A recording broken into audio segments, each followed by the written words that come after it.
Welcome to CARICOMP Insider, where high-tech facial recognition meets real-world intelligence.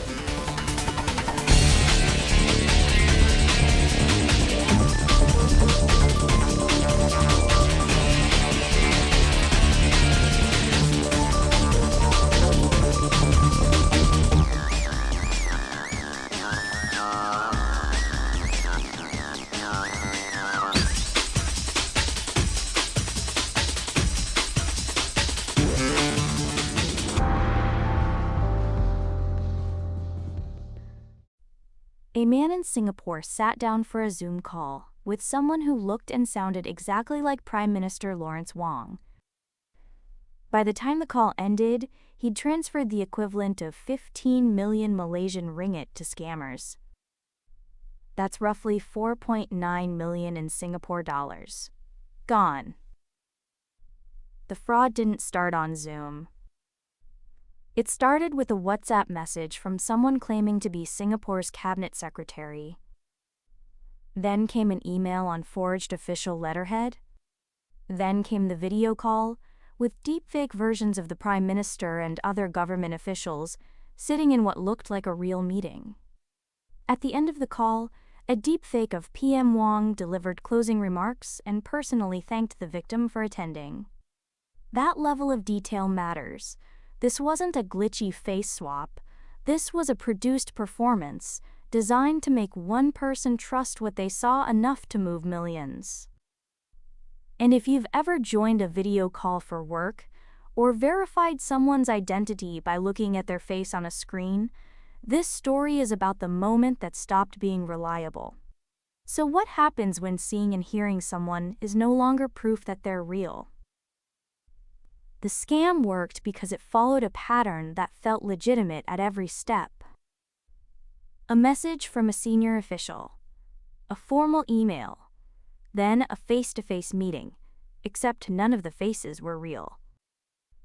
And the technology behind it is getting cheaper by the month. Voice cloning now needs only about 20 to 30 seconds of recorded audio to generate a convincing replica of someone's speech. 20 seconds. That's less than a voicemail greeting. Anyone with a public presence, a politician, a CEO, even someone who's posted a short video online, has already given away enough raw material. The World Economic Forum published findings from its Cybercrime Atlas project in January of this year. Researchers tested 17 different face-swapping tools and 8 camera injection tools, software that feeds fake video directly into a webcam feed. Most of those tools were able to get past standard biometric onboarding checks. That means the identity verification step you go through when you open a bank account or sign up for a financial app, the one where you hold up your face to the camera, can be fooled by tools that are already widely available. Regulators have started to respond.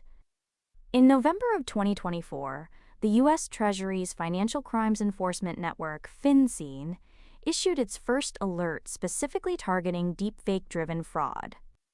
The alert directed banks to flag suspicious activity reports using a dedicated tag FIN2024 Deepfake Fraud. That's not guidance. That's a reporting category. When a regulator creates a specific label for a type of fraud, they're telling the industry this is no longer a one-off.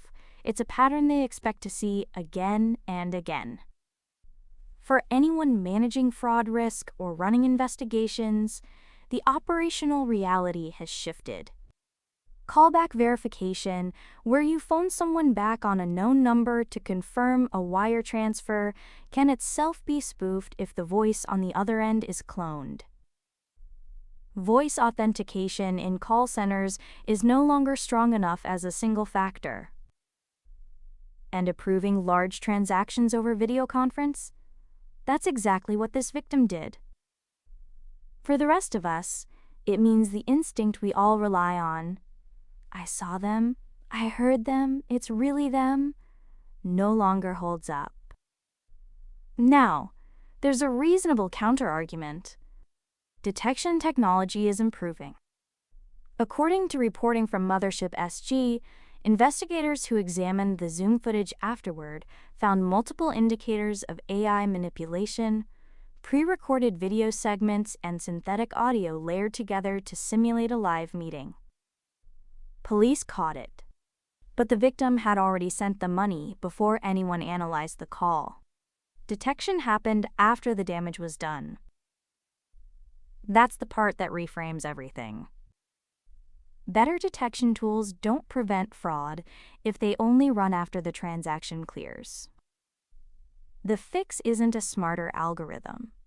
It's a redesigned workflow, one where no single video call, no single voice, and no single face is ever treated as proof of identity on its own. So a man saw his prime minister on a screen, heard his voice, watched him speak directly to him. None of it was real, and he lost millions. The technology to fake a face and a voice is now fast, cheap, and good enough to beat the checks most banks and most people still rely on. Whether you approve transactions for a living or you just join the occasional video call, the rule has changed. Seeing someone is no longer the same as knowing it's them. The full story's in the description if you want the deep dive. Now you know something most people in this industry don't. Use it. And when you're ready to put it to work, caracomp.com. We'll see you tomorrow.